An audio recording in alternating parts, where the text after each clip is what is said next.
Guilty on all accounts. Former President Donald Trump has been found He's a felony on 34 felony counts. The charge, falsifying business records in the first degree, is centered around hush money payments that were paid to an adult film actress in the closing days of the 2016 presidential election. Trump. The crime here itself could be just like Martha Stewart now. Hush money payments. It's the fact that they were falsified as business records paid back to Michael Cohen under the guise of retainers. Domenico Montanaro, we've been talking about this hypothetically for months and months now, more than a year since these charges were brought. Now we know that one way to go, America. Candidates for president of the United States has been found guilty in a criminal court. Yeah, it's yet another stunning moment in the era of Trump. I mean, it's one of those things. That's what you get when you walk around. You say can't that, do the time, don't do the crime. The first time is convicted of a crime. It is quite remarkable. Not only remarkable that that's happening, but that he's also running at the same time. And already his campaign, one of his people affiliated with his campaign tweeting out, so corrupt. And so you see where the spin is going to go with this immediately to try to be able to get all of the support back together and keep it together. As many people, by the way, are going to be starting only now to really be tuning into this, because people have actively been trying to tune out a lot of this kind of political information because they've been so sour on both candidates, and they just feel that this is so much chaos. But a lot of people, this is going to be one of those things, a lot of people are going to want to at least find out what happened here exactly. What do we know? Right. What does this mean? And of course, there's multiple other criminal trials that Donald Trump is facing. There's a very good chance that none of them go to trial this year. There's a federal trial related to January 6th and Trump's attempts to overturn the election. There's a Florida federal trial regarding classified documents, how he allegedly kept them and would not return them to the federal government. Then there's a Georgia criminal case as well regarding the attempts to overturn the election. A lot of questions. How does Donald Trump's campaign continue to attack and undermine this verdict? Domenico, also questions about what Joe Biden does here, especially given Biden's attempts to try and stay above this, to try and make it not look like he's politicizing this in any way. Yeah, what does Joe Biden do? Because that's what I don't get. It's like a felony, you can't run. Strategy that you can't run for president. You can't be a felon and be a president. You can't even vote. What the fuck? Now, after there's been a verdict, you can vote, but former President Trump has been unabashedly accusing the current president of targeting him politically with these cases, which there's no evidence. It's not only no evidence, it's completely baseless, because first of all, this is a case that's brought by New York prosecutors that, of course, obviously a president doesn't even have any control over. And even these federal cases, the White House has gone to pains to show its independence and not, allowing the Justice Department to have independence and show it's not interfering whatsoever. But this is going to be a pivotal moment for a campaign that's been frustrated by the fact that Donald Trump continues to get wall-to-wall coverage, and they've been wanting to angle themselves in there to get more of that attention. We've been talking about this in the context of the presidential election that's underway, but worth just taking another step back. There's been 46 U.S. presidents. One has been convicted in a criminal court, and that's Donald Trump. Domenico Montanaro, thank you very much. We'll talk again soon. You got it. I want to bring back now Jed Sugarman. He is a Boston University law professor. And Jed, I just want to start by asking you for your initial reaction upon hearing that former President Trump has been convicted on all 34 counts of falsifying business record by a jury of 12 New Yorkers. My initial reaction is mixed in that, as a critic of the prosecution making some of these decisions. On the other hand, I am also pretty astonished about how Trump has been able to avoid legal accountability for so many other crimes, and those prosecutions were stronger. So there's something of legal karma here. And I also want to say, you got to give the prosecution credit because they got the guilty verdict. Somewhere between jury selection and the strategy with this case, they got their prosecution. I will note that legally, I think the prosecution and the judge made some choices that made a jury verdict for guilt more likely at the trade-off of making it the likelihood that it gets overturned on appeal also more likely. That's the trade-off Right. that I think was a strategic decision. Appeal. We haven't heard They yet will from appeal, former I'm sure. President Trump. This is still a developing story, obviously, but we will assume that the former president will indeed appeal this decision. Tell us what happens then. Well, there are two stages in New York State Court, and then there would be, at some point down the road, an appeal from the highest court to the Supreme Court. You can't go to federal court until that last stage. And the question that I think is hard to answer is whether New York allows for such an expedited process that an appeal could be heard and decided before the election. I think that's unlikely, but there is an expedited process in New York to get that intermediate stage. That's not the highest court, but it's at least an intermediate appellate court to hear these questions. That's Judge Sugarman, Boston University law professor. Thank you so much. Thank you. Franco Ordonez is covering the Trump campaign for us. And Franco, we've talked about how Trump has tried to undermine this. Some Suncliff Bear Lemonade. We were just hearing that Trump's sentencing will be July 11th, which off the top of my head is shortly before the Republican National Convention makes him the official Republican nominee for president. Franco Ordonez, we talked about how Trump and his allies have been trying to undermine this process all along. We're hearing the first wave of response. What are we hearing? Yeah, I mean, we are starting to hear responses. I mean, from senior advisor Chris LaCivita, he tweeted out or posted on X it's a felony. That the fix was always in. We're also hearing from House Speaker Mike Johnson, another ally, calling it a shameful day in American history.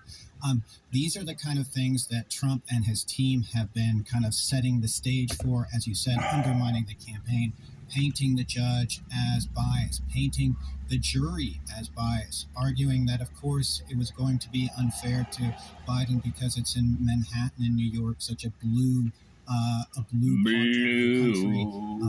This is...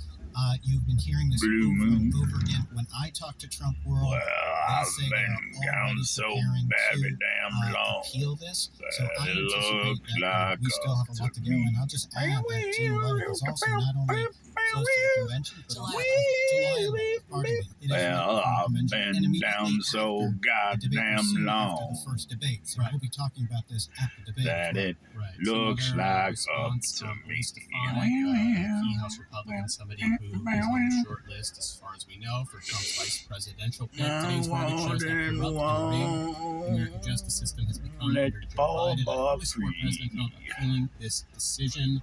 We're talking about all these different ways that Republicans have attacked this, but Trump has shared a lot of disinformation as well, including recently claiming that the FBI raided Mar-a-Lago last year. That it looks like up not to the case. me. Donald Trump was not on the property at all.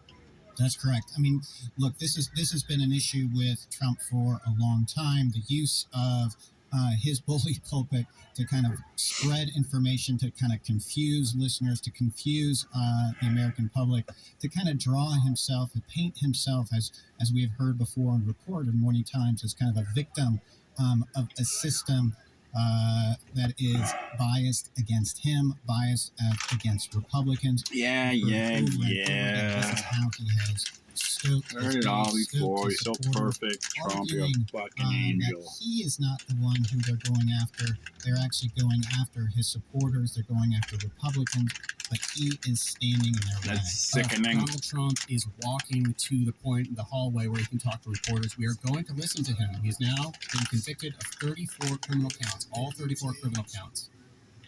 At 5% or 6% in this district, in this area, this was a rigged, disgraceful trial. Yeah, the real verdict is going to be November 5th by the people. And they know what happened here, and everybody knows what happened here.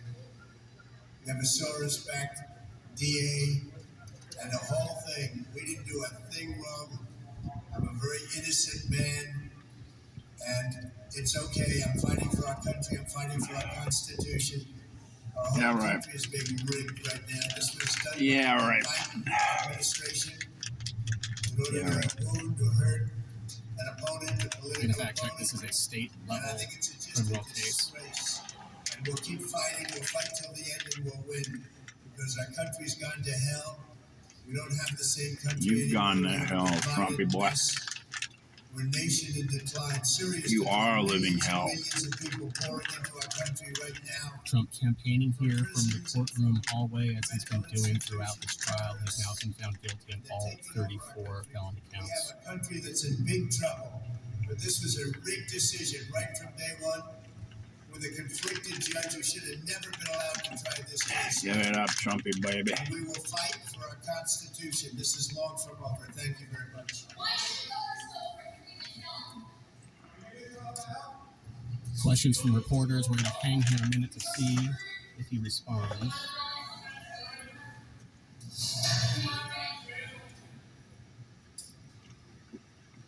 Just want to recap some of what we've heard from former President Donald Trump. He called this trial a rigged, disgraceful trial and said that the real verdict is going to be on November 5th. That's all he For ever the people fucking for this says. looking track at home, that's Election Day. He says he is a very innocent Fuck that man that is guy. fighting for the country, fighting for the So fucking Constitution. Manson He's said. alleged without evidence that this was He's like Charlie orchestrated by Manson. President Joe Biden's Trump administration. Manson.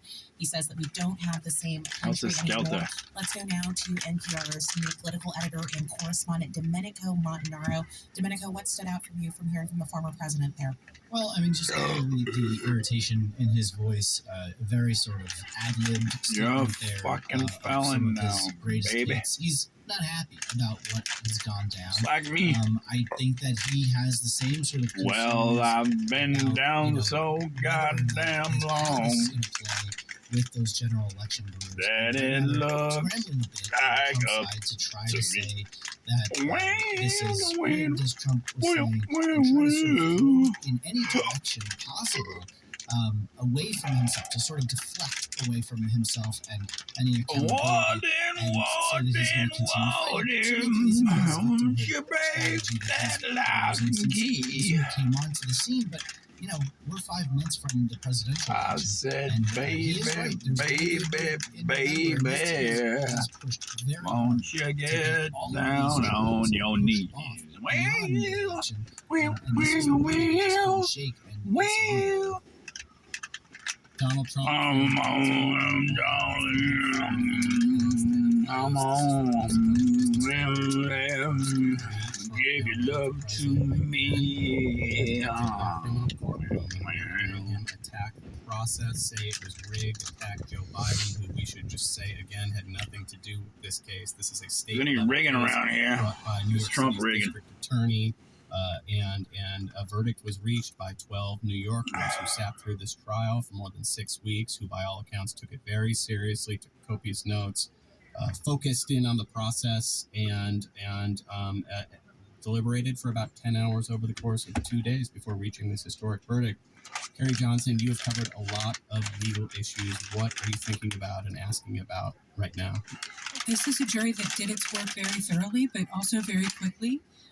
What I'm thinking about now is the idea that this is a state crime, a series of state crimes, and that even if Donald Trump were to regain the White House, he could not pardon himself from this state crime. And so that means his fight now goes to the appeals courts, and he could take that fight out for months and months. We know now he's scheduled to be sentenced July 11th on these charges. So you can be a but his attorney, felon Todd and Blanche, still has run for suggested fucking they president? want to appeal, and they're going to leave no stone unturned. Well, I his guess felon we should be can't have a thinking gun? about some grounds for Can an run for appeal. president? It was a little controversial that Judge Mershon and the district Fuck attorney allowed Stormy Daniels, one of the key witnesses in this case, to testify in great detail I always thought about that. the sexual encounter she had with the former president. How can you And there's also a fucking big question about be a these felon jury and run for president? instructions You as can't well, even be. that I think we're going any to type hear of- a lot more about in the appeals process. I've covered many trials over the years where convictions have been reversed because of jury instructions, and we had to do it all over again. I'm not saying that will happen in this case, but it is possible, and the former president has signaled he does want to target those jury instructions. And in the meantime, there's the sentencing on July 11th. There is a possibility of jail time, though most legal experts have said that that's pretty unlikely based on how throw the crimes book are at 'em. typically sentenced. Yeah, the possibilities vary Yeah, from 4 years for probation each fucking count. to Make an 4 example out years of of them. incarceration. It's also possible Like the that Judge Pelosi guy. Merchan could fashion some kind of home confinement or other kind of sentence. Obviously, this is a guy who's running for president and he wants to be able to travel around the country. He's complained bitterly, including How earlier can you run today, president as a about felon? the fact that he's been stuck in this courtroom and not campaigning. And so it remains to be seen whether Judge Merchan is going to take the former president's wishes and campaign strategy in mind when he is punished for these offenses. What would you ask a juror if you could talk to a juror?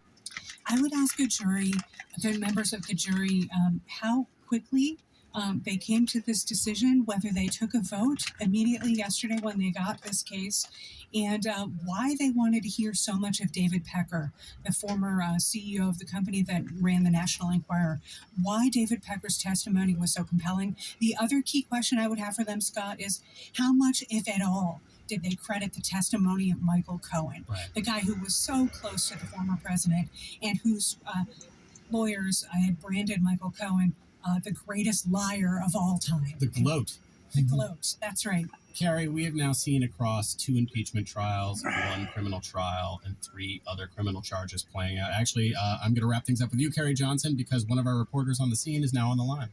We're joined now by NPR's Andrea Bernstein, who has been in court covering this case. Andrea, tell us what you saw and heard. How did former President Trump look as this verdict was being read? He was absolutely silent, and stock still. The only reaction I saw from him at all was as he was walking out of the courtroom after it was all over. He gave his son Eric, who was there, sort of a slap and a handshake, which was a sort of rare gesture of support or even acknowledgement of Eric, who's been there almost every day of the trial. And then he walks right out. Andrea, you and our colleague Jimena Bustillo have been sitting through this trial for 4 weeks, bringing us reporting from inside the courtroom. For either of you, were you surprised by what happened today, seeing former President Trump found guilty on all 34 counts? I really was not. The evidence as laid out by the DA was very extensive. And they sort of said from the get-go, Michael Cohen, you don't have to rely on the testimony of Michael Cohen. Former presidential attorney is going to be the one to tie together all the evidence, but he isn't the sole source of it. And they presented this overwhelming number of phone records. They went through them so many times that at one point during summations, Josh Steinglass, the prosecutor, said to the jury, "Are you still with me?" Because there were so many records. There were the checks, which were sort of obviously false on their face, which former President Trump has described as reimbursements on his various forms. It was a very tight case. Again, former President Donald Trump has been found guilty on all 34 felony counts in his New York criminal trial. This is a first. He's the first president or former president in United States history to be found guilty in a criminal That's what happens when courtroom. wilding We will happens be in covering America. this Trump throughout is the a evening. You are listening result to of live wilding, special coverage the wilding of from NPR America. News. Stick with us. This is Wisconsin Public Radio. It's 4:29. Good afternoon. I'm Brady Carlson.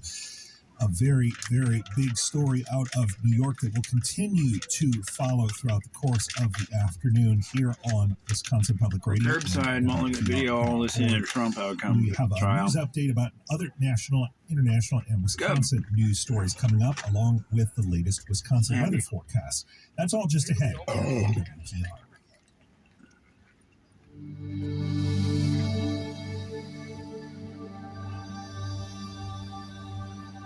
This is WPR News.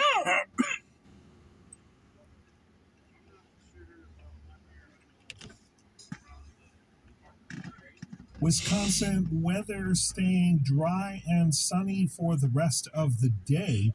We'll see temperatures in the 70s, overnight some clouds, maybe a few late showers in the northwest. Overnight lows about 45 to 50 degrees. Tomorrow brings more clouds, maybe some rain. Well, I've been down so very damn long. Saturday will start with more lightly scattered rain showers, but dry weather should return as the day goes on. Saturday's highs about 70 to 75 degrees. Sunday we'll see sunshine and maybe some isolated rain showers. Highs still in the 70s. We'll see a few more rounds of rain showers. Highs still in the 70s. For some areas, maybe in the low 80s. It's 4:30. The news is next. Live from NPR News in Culver City, California, I'm Dwayne Brown. In a historic court ruling today, former President Donald Trump has been convicted on all 34 felony counts of falsifying business records. It took jurors in New York about 9.5 hours to return a verdict in the case. After more than 4 weeks of testimony, Trump never took the stand during the trial. Prosecutors say he falsified internal business records to cover up questionable payments tied to an alleged scheme to bury stories that might have been his 2016 White House bill. President Biden heads to France next week to mark the 80th anniversary of D-Day. Keith tells us there will also be a formal state visit for the president. When tens of thousands of U.S. troops landed in Normandy on June 6, 1944, it marked a key turning point in World War II that paved the way for the liberation of France and ultimately Europe. Commemorating the 80th anniversary, the White House says Biden will greet veterans and their family members. The next day, Biden is set to deliver remarks to the American people in France, quote, about the importance of defending freedom and democracy. That is what those American troops were there for 8 years ago. And it takes on new meaning now as war has returned to the European continent over Russia's invasion of Ukraine. Tamara Keith, NPR News. Damn Putin. State emergency after rising number of migrant arrivals after the March reports. Today, Prime Minister approved a request from the country's interior ministry to maintain that the government funds extraordinary means and powers for police, coast guard, and other agencies. Authorities believe arrivals could continue to rise thanks to a built-in international crisis scenario to wave of migrants through Libya's African coastline. Damn Putin. Dostoevsky. President Donald Trump has been convicted on all 34 felony counts of falsifying business records. This is NPR. It's 4:32. This is news from Wisconsin Public Radio. Good afternoon. I'm Greg Carlson. The state's bar and restaurant industry has seen a strong Joe Schultz has made findings from the Wisconsin Policy Forum. That employment at restaurants and bars has largely returned to pre-pandemic levels. State sales tax revenues from those establishments also returned to its pre-pandemic trend line.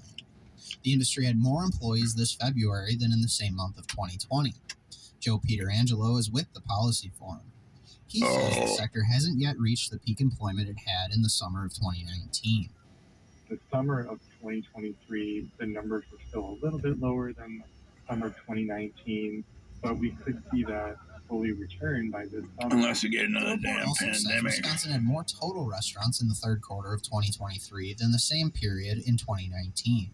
Joe Schultz, Wisconsin Public Radio. Wisconsin's Department of Public Instruction is threatening to withhold funding for Milwaukee Public Schools unless the district completes a corrective action plan. Some financial reports from the Milwaukee district are more than 8 months overdue, and state officials say the incomplete information makes it difficult to calculate payments to local school systems. As a result, the agency warns it may suspend some state aid to Milwaukee. That includes a special education payment for the month of June, which could total more than $15 million.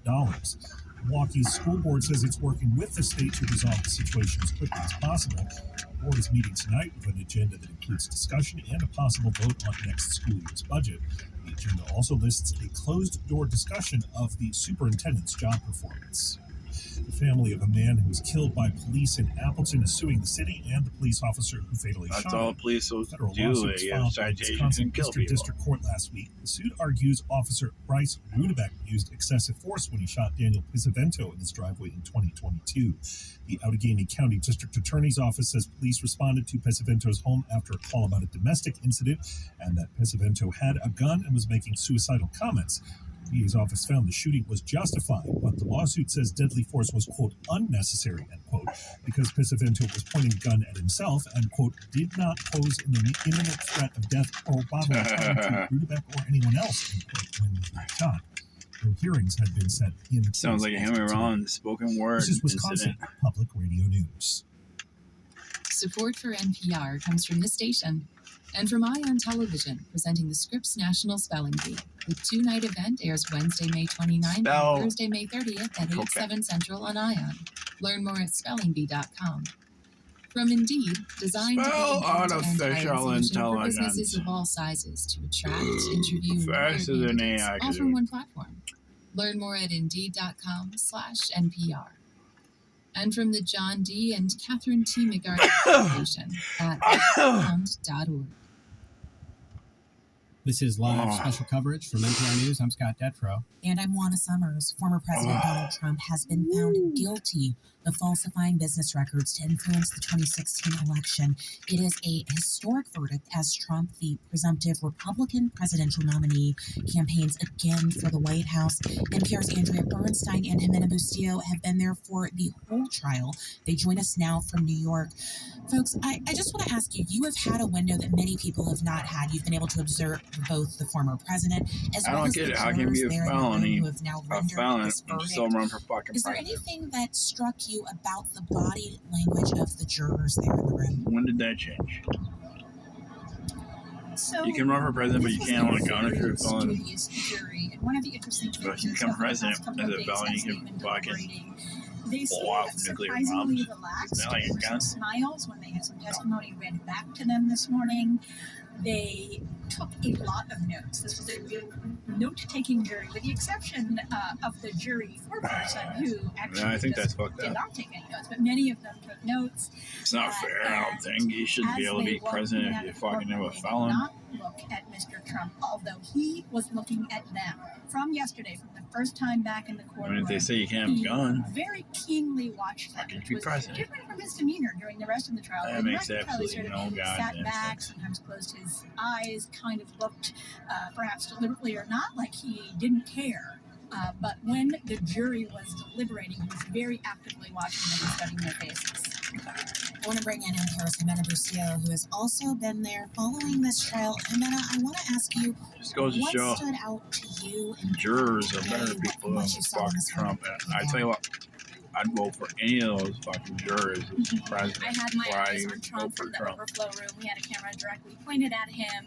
And one thing that did stand out to me, which is similar to what Andrea just said, is that when each juror one by one was needing to confirm that His this was wife their don't give a verdict, fuck that is when he about turned Stormy to Daniels. look at She's that. probably And in on really it. narrowed to She's me, probably there. different Going sentiment down on during Stormy. jury selection when each juror one by one often needed to recount personal details about themselves, but also feelings and opinions She about probably the former put it in president. her. And that is when he made direct eye contact, would look over in their direction, And I as seen opposed to some the rest of the freaky trial. taboo He just shit kind of sat before. there the whole time. Sounds like Trump His boy gets entire into legal that. team all kind of somberly sat there as the jury was delivering their verdict.